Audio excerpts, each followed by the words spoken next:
بسم اللہ الرحمن الرحیم۔ السلام علیکم۔ کرفیو کی خلاف ورزی پر 3 سعودی گرفتار۔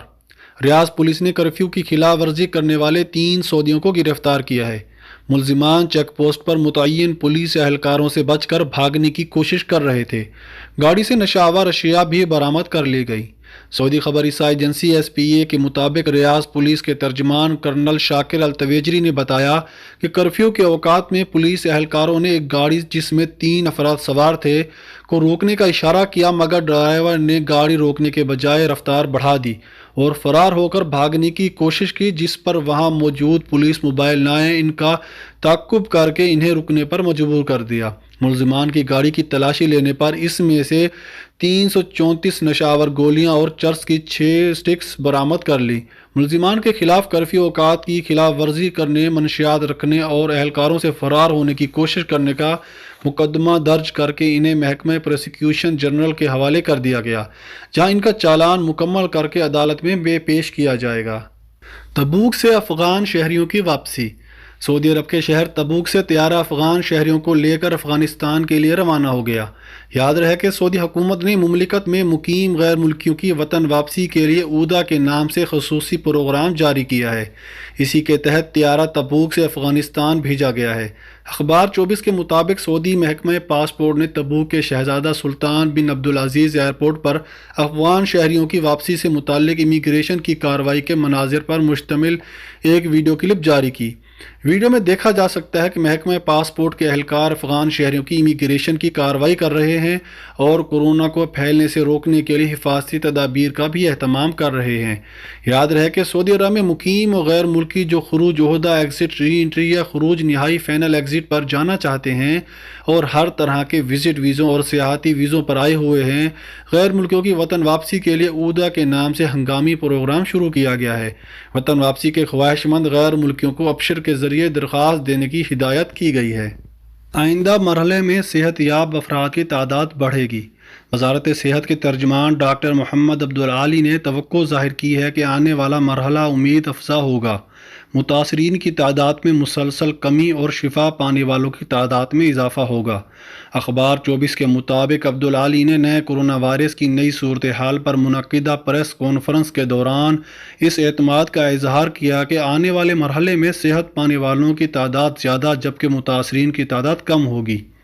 یاد رہے کہ منگل کو نئے کورونا وائرس سے صحت یاب ہونے والوں کی تعداد ریکارڈ 1595 رہی، جبکہ بدھ کو 1352 افراد صحت یاب ہوئے ہیں۔ اب تک 6783 افراد شفا یاب ہو چکے ہیں، مریض شفا یاب ہوئے ہیں اور یہ تعداد بڑھ رہی ہے۔ وزارت صحت کے ترجمان نے کہا کہ وزارت صحت مقامی شہریوں اور مقیم غیر ملکیوں کو از خود پیش قدمی کر کے کورونا ٹیسٹ کرانے کی سہولت فراہم کیے ہوئے ہے۔ ترجمان کے مطابق مقامی شہریوں اور مقیم غیر ملکیوں کے لیے بڑے پیمانے پر کورونا ٹیسٹ کی سہولت مواد ایپلیکیشن کے ذریعے مہیا کی جا رہی ہے۔ ایسے لوگوں کو جو لیبارٹری ٹیسٹ کرانے کے خواہش مند ہوتے ہیں، انہیں باقاعدہ تاریخ اور وقت دیا جاتا ہے۔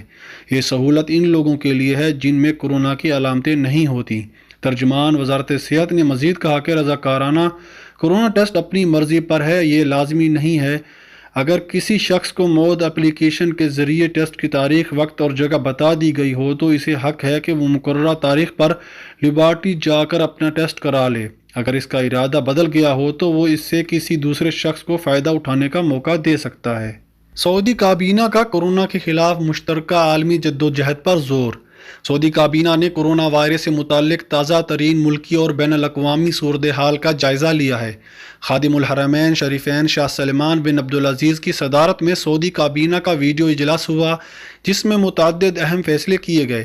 سعودی خبر رساں ادارے ایس پی اے کے مطابق قائم مقام وزیر اطلاعات ڈاکٹر ماجد الکسبی نے اجلاس کے بعد ایس پی اے کو بتایا کہ شاہ سلمان بن عبدالعزیز اور ولی عہد شہزادہ محمد بن سلمان کورونا کی وبا سے مقابلے مقامی شہریوں اور مقیم غیر ملکیوں کو اس وبا سے بچانے کے لیے جملہ وسائل وقف کیے ہوئے ہیں۔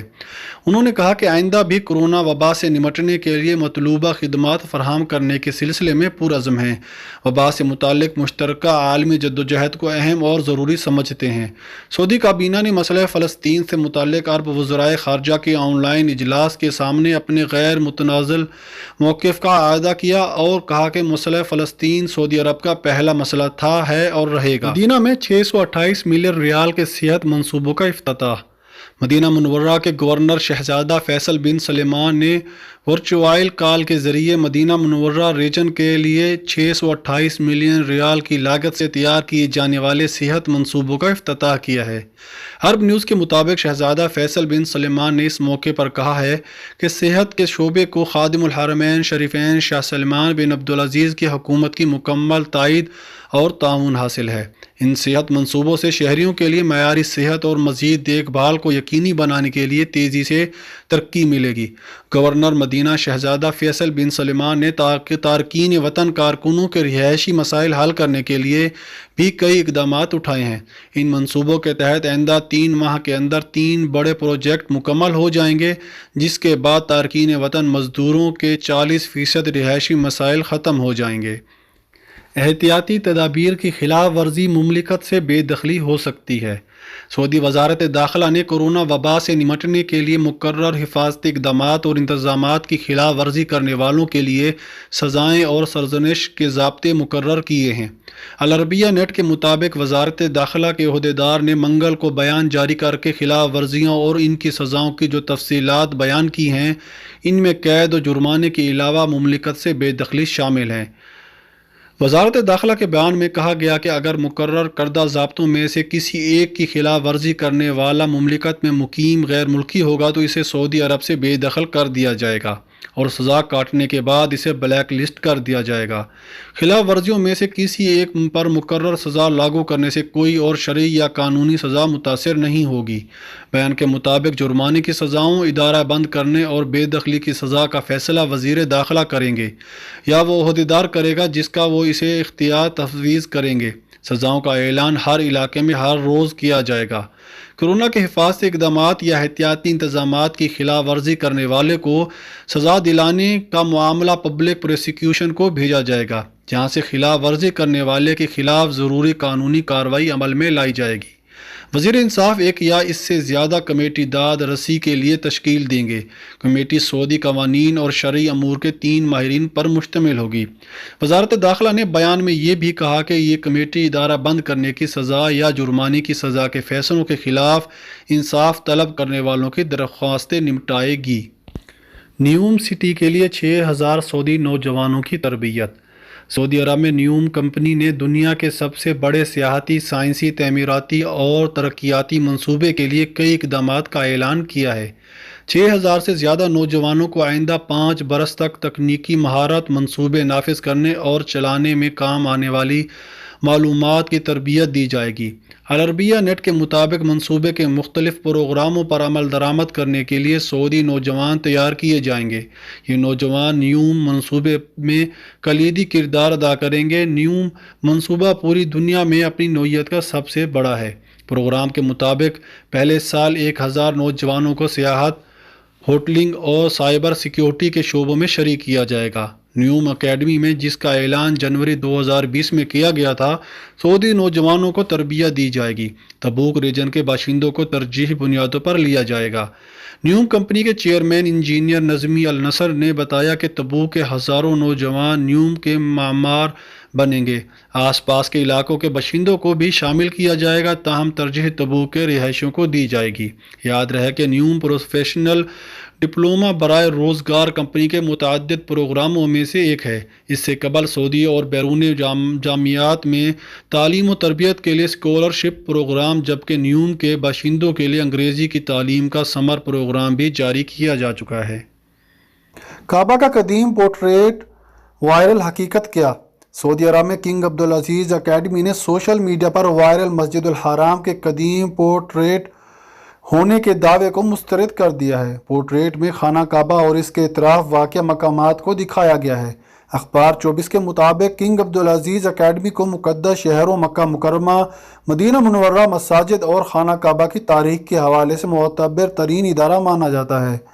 واضح ہے کہ سوشل میڈیا پر وائرل پورٹریٹ کے حوالے سے دعویٰ کیا جا رہا تھا کہ یہ 532 قبل مسیح کا ہے۔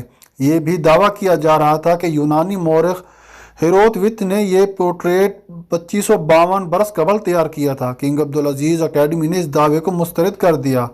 کنگ عبدالعزیز اکیڈمی کا کہنا ہے کہ یہ دعویٰ اس لیے غلط ہے کہ آج تک یہ ثابت نہیں ہوا کہ ہیروتوت کبھی جزیرہ عرب کی سیاحت پر آیا ہو۔ اس دعوے کے غلط ہونے کا دوسرا ثبوت یہ ہے کہ اسلام سے پہلے زمانہ جاہلیت کا دور 4 صدی عیسوی کا تھا، جس کا مطلب یہ ہے کہ زمانہ جاہلیت کا دور ہیروتوت کے 900 برس بعد کا ہے۔ کنگ عبدالعزیز اکیڈمی نے وضاحت میں یہ مزید کہا کہ سوشل میڈیا پر وائرل پورٹریٹ حقیقی نہیں بلکہ یہ ایک فلم کا تصویری تخلیقاتی خاکہ ہے۔